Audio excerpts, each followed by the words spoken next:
सच कर सुनू आजा हट कर सुनू पल पल के खबर घर बैसल सुनू जानकी यदि सदकन अही सबके है मन मात्र कपन बात ऐसा सुनू जानकी यदि सदकन अही सबके है मन मात्र कपन बात ऐसा सुनू सुनो सुनो मिथिलांचल गर्व जानकी FM 106 मेगा।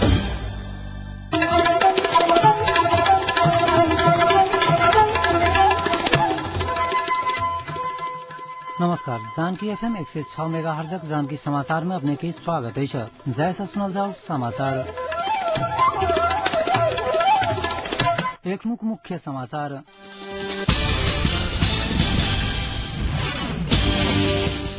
मधेसी के अधिकार स्थापित कर वैकल्पिक आंदोलन करब मधेश क्रांति फोरमक केंद्रीय संयोजक शाह कहब जमीन जंगल आ पानी के उचित व्यवस्थापन कर नहीं सकल त अब के 20 वर्ष में देश के मरुभूमि होबा से क्यों नहीं रोकत राष्ट्रपति यादव कहब 7 सूत्रीय सहमति में एमाले से प्रतिबद्धता नहीं आवत धैर्य सरकार में नहीं जाके माओवादी के निर्णय आ माओवादी अपन समर्थन में बनल सरकार के तुरंते खसाबा के पक्ष में नहीं रहल माओवादी सचिव गुजरेलक धारणा।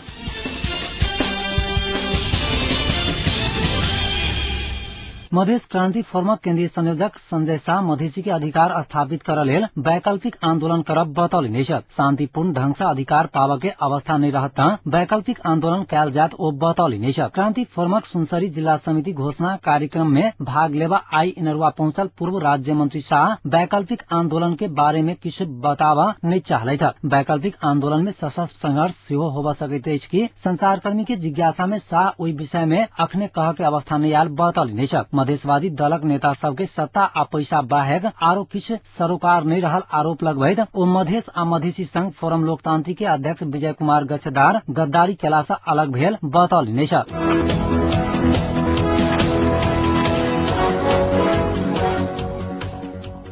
7 सूत्रीय सहमति में एमाले से प्रतिबद्धता नहीं आवधर माओवादी सरकार में नहीं जाके निर्णय कैला गई। पार्टी कार्यालय कोटेश्वर के पेरिस डाडा में आई बैसल अस्थायी समिति बैसार 7 सूत्रीय सहमति के विषय में स्पष्ट धारणा सार्वजनिक कर एमाले संघ आग्रह कैला गई। माओवादी अध्यक्ष पुष्पकमल दाहाल आ एमाले अध्यक्ष झलनाथ खनाल बीच एक सप्ताह आगू भेल 7 सूत्रीय सहमति में किछ अस्पष्टता रहल कहैत एमाले परिमार्जन के पक्ष में अछि मुदा माओवादी सहमति अनुसार आगू बढ़ के विकल्प नहीं भेल बतबैत आयल अछि। सहमति अनुसार अपन दल के गृह मंत्रालय देवा परत कहैत माओवादी सरकार में नहीं जाके निर्णय कैला गई। गृह मंत्रालय में एमाले संग सहमति हो नहीं सकला बाद माओवादी काल सरकार में नहीं जाके निर्णय कैने छल। प्रवक्ता दीनानाथ शर्मा सहमति कार्यान्वयन नहीं है माओवादी प्रतिपक्ष में बैसा सका के संकेत कैने छै। माओवादी बैसार से आगामी फागुन 1 गते जनयुद्ध दिवस मनावा के निर्णय कैला गई। माओवादी रोकने पार्टी प्रशिक्षण पुनः सुचारू करा के निर्णय कैला गई। ओ फागुन 4 गते पोखरा, 6 गते सिमरा, 8 गते विराटनगर आ 10 गते नेपालगंज में पूर्व निर्धारित प्रशिक्षण कार्यक्रम करवाक निर्णय कहने प्रवक्ता शर्मा जानकारी दिले।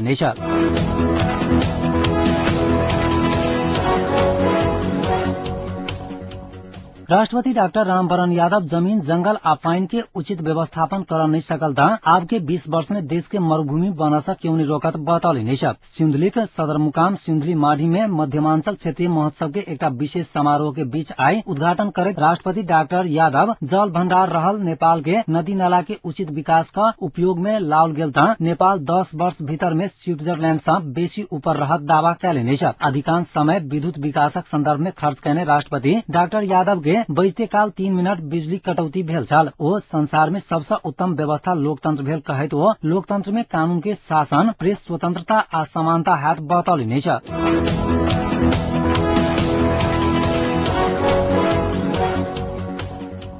पूर्व निर्धारित कार्यक्रम अनुसार अस्थायी शिक्षक आंदोलन समिति आई 75 जिला में अपन दोसर चरण कार्यक्रम सम्पन्न करा गई। माघ 24 गते से शुरू भेल दोसर चरण कार्यक्रम आई सम्पन्न भेल।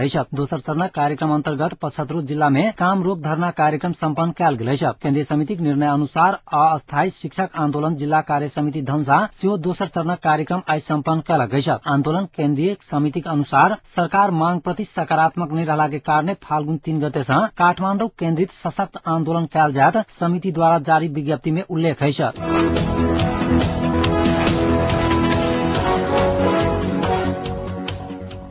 एकीकृत नेकपा माओवादी सचिव सीपी गजरेल माओवादी अपन समर्थन में बनल सरकार के तुरंते खसावा के पक्ष में नहीं रहल स्पष्ट कैले नहीं। आज राजधानी में आयोजित कार्यक्रम में गजरेल 7 सूत्रीय सहमति में भेल सेना समायोजन फेराफेरी प्रणाली आ संयंत्र बनावा के विषय माओवादी के केंद्रीय कमिटी से पारित नहीं भेल कहैत एमाले आशंका कहने बतौली नहीं। सचिव गजरेल सरकार निर्माण होबा से आगू भेल 7 सूत्रीय सहमति के अक्षरश कार्यान्वयन के सुनिश्चितता आ गृह मंत्रालय नहीं पावा धैर अपन पार्टी सरकार में नहीं जात बतौली नहीं। वो सहमति कार्यान्वयन नहीं सरकार के देने समर्थन कायम राखा के या फिरता लेवा के निर्णय लेल जात बतौली नहीं। सचिव गजरेल दू दल बीच 26टा मंत्रालय में से समानुपातिक प्रतिनिधित्व के आधार में गृह मंत्रालय सहित 15टा मंत्रालय माओवादी की देवाक सहमति भेल दावी कैले नहीं।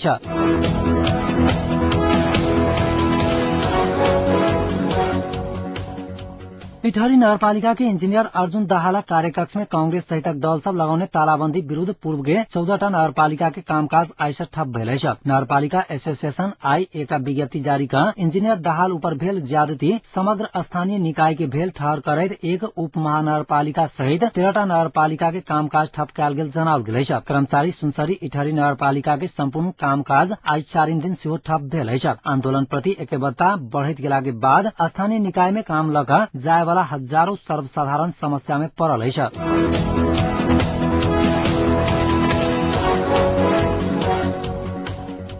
संविधान सूचना केंद्र जनकपुर संविधान सभा समिति से प्राप्त मौलिक हक तथा निर्देशक सिद्धांत आ अल्पसंख्यक तथा सीमांतकृत समुदायक हक अधिकार संरक्षण समिति प्रतिवेदन ऊपर धनसाक देवपुरा रूपैठा गांव में अंतरक्रिया कार्यक्रम के आयोजन कैला गई। तराई मधेश लोकतांत्रिक पार्टी धनसा क्षेत्र नंबर 4 अध्यक्ष सदाशिव मिश्रक अध्यक्षता में संपन्न कार्यक्रम में मौलिक हक तथा निर्देशक सिद्धांत आ अल्पसंख्यक तथा सीमांतकृत समुदायक हक अधिकार संरक्षण समिति प्रतिवेदन ऊपर सर्वसाधारण के जानकारी कराओल गेल। कार्यक्रम में केंद्रक संपर्क व्यक्ति रेखा झा तथा स्रोत व्यक्ति के रूप में अधिवक्ता राकेश निधि, अधिवक्ता सुदीप कोइराला, पत्रकार मनिका झा सहित व्यक्ति सब अपन अपन विचार रखने चले थे।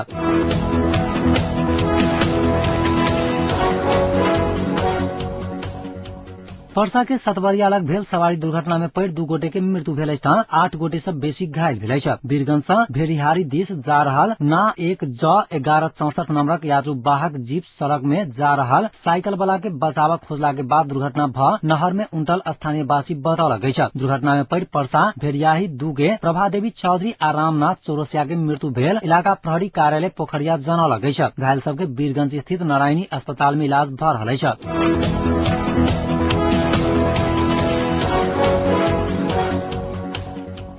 नेपाली कांग्रेसक नेता भीष्मराज आङ दाम्बे माओवादी सरकार खसावा चाहता अपन पार्टी बचाव बतौल नहीं। आज राजधानी में आयोजित कार्यक्रम में ओ कहले जे अखने सरकार बनावा वाला माओवादी सरकार खसावा लागल है। सरकार खसावा के अवस्था में शांति आ संविधान के लेल जिम्मेवार पार्टी की भूमिका कांग्रेस निर्वाह क उपयुक्त निर्णय करत बतौल नहीं। एमाले आ माओवादी बीच भेल 7 सूत्रीय सहमति से देश के आघात पहुंचाने दावा करैत हो ऐसे सहमति के बाट के गंभीर असर पारने ठोकुआ कैले नहीं। शांति आ संविधान निर्माण के कार्य सहज होइत गेल अवस्था में भेल 7 सूत्रीय सहमति देश के अराजकता आ सत्ता कब्जा के बाट दिस ल गेल गंभीर आशंका उत्पन्न भेल ओ बतौली नहीं। ओ आगू कहले जे फेराफेरी प्रधानमंत्री बन के सेना समायोजन के विषय के देश के अन्यलता दिस धकेलने ऐसा विरोध के राजनीति के आगू बढ़ाने बतौली नहीं। कार्यक्रम में राष्ट्रीय जनशक्ति पार्टी सह अध्यक्ष प्रकाश चंद्र लोहनी 7 सूत्रीय सहमति के षड्यंत्र के संज्ञा दैत सहमति शांति समझौता अंतिम संविधान विपरीत भेल दावा कैले नहीं।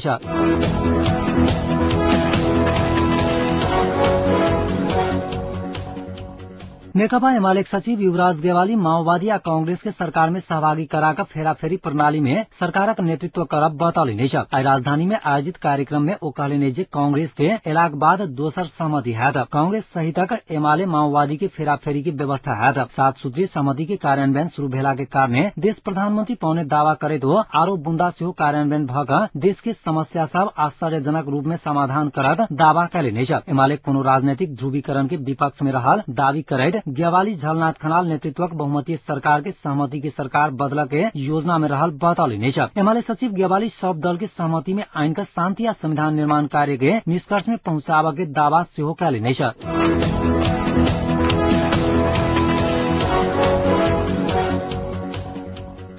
13 राष्ट्रिय पोलियो खोप अभियान काल्हि से शुरू भ रहल छ। एहि अवसर में जिला जनस्वास्थ्य कार्यालय धनसाक आयोजना में जनकपुर में आई रैली निकालल गेल अछि। जानकी मंदिर से शुरू भ क रैली नगरक विभिन्न भाग के परिक्रमा कयल गेल छ। पहिल चरण में काल्हि आ परसू धनुषा सहित नेपालक 68 जिला में 5 वर्ष सँ नीचाक धिया पुता के पोलियो दवाई खुआओल जायत बताओल गेल छ। पोलियो दवाई खुआवा के लेल प्रत्येक वार्ड में खोप केन्द्र के व्यवस्था कयल गेल जिला जनस्वास्थ्य कार्यालय धनसाक प्रमुख सचिदानंद देव जानकारी देलनि छ। काल्हि के छूटल फूटल धिया पुता सबके परसू घर घर में पहुंच का दवाई खुआवक व्यवस्था कयल गेल ओ बतौलनि छ।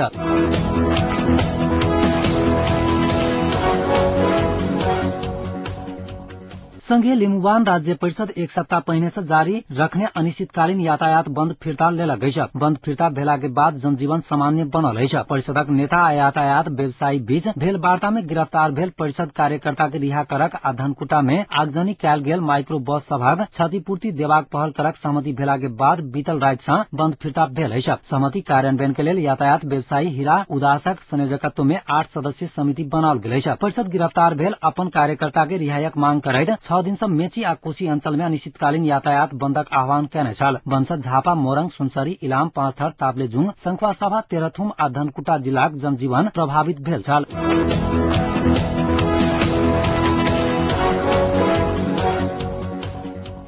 वीरगंज में 2 युवा समूह बीच आई भिन्सर झगड़ा भेला से कॉलेज पढ़त चलल एगोटे के मृत्यु भेल अछि। नेशनल एकेडमी में कक्षा 12 में अध्ययनरत वीरगंज 18 भिसवा निवासी 17 वर्षक प्रवीण कुमार सिंह के मृत्यु भेल अछि। इलाजक लेल स्थानीय नारायणी उप क्षेत्रीय अस्पताल ल जेबाक क्रम में ओकर मृत्यु भेल अछि। माथ में गंभीर चोट लागला से अत्याधिक रक्तस्राव भ सिंह के मृत्यु भेल चिकित्सक सब जनौलक अछि। हत्या में संलग्न रहल सिद्धार्थ इंटरनेशनल के एकटा विद्यार्थी के पुलिस गिरफ्तार कयलक अछि। प्रत्यक्षदर्शी के अनुसार भिन्सर करीब 6 बजे कॉलेज जाय लागल सिंह आ ओकर एक सहपाठी के पानी टैंकी चौक में 6 गोटे के समूह रोक का विवाद करने छल। किछ समय के बाद विवाद बढ़ला के बाद हाथ में लेने रॉड से दोसर समूह सिंह के माथ पर प्रहार करने छल। हत्या में संलग्न रहल आशंका में पुलिस मुरली 15 स्थित सिद्धार्थ इंटरनेशनल कॉलेज में अध्ययनरत विक्की गुप्ता के गिरफ्तार कयलक अछि। सहपाठी हत्या के विरोध में कॉलेजक विद्यार्थी सब ओहिठामक संपूर्ण कॉलेज बंद करने छल। हत्यारा के कार्रवाई के मांग करैत जिला प्रहरी कार्यालय आगू घेराव सेहो कयलक अछि।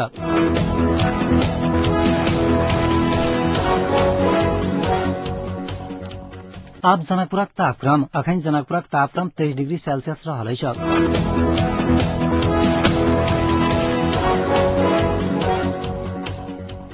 अंत में पुनः एक बेर मुख्य समाचार।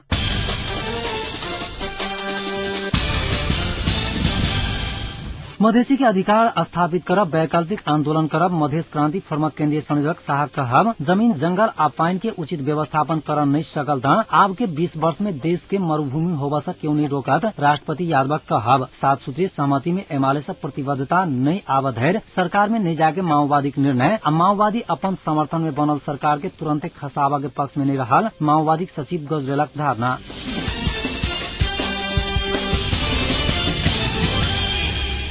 एखनुक समाचार एतै समाप्त होइत अछि। पुनः समाचार लग उपस्थित है। नमस्कार।